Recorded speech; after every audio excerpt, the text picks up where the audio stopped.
The largest one would probably be lack of a connection to the police force, where the majority of the public we don't deal with on a regular basis. The vast majority of the public we won't deal with at all, and they make up their perception on policing and what they would expect from a police force by what they see on TV or what they read in the media, and quite often that's negative.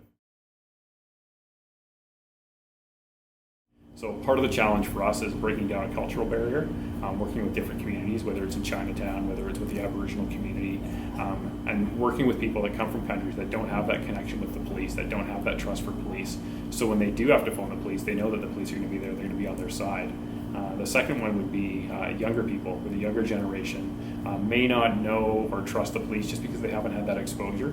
So we start working with kids fairly young, and we do a lot of outreach programs in the community, coaching sports, teaching sports to kids. So kids, when they get older, they do have that trust of police, and they know that they've dealt with friendly police officers in the past, and their next interaction with the police is going to be no different.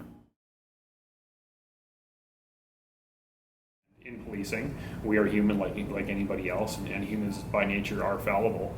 And unfortunately, in the past, we have had officers that have made mistakes, and we likely will have an officer that makes a mistake again in the future. But the important thing is to recognize when those mistakes happen, have them investigated thoroughly, and make sure that those actions don't happen again with that officer, or correct of the entire police force to make sure it doesn't happen again.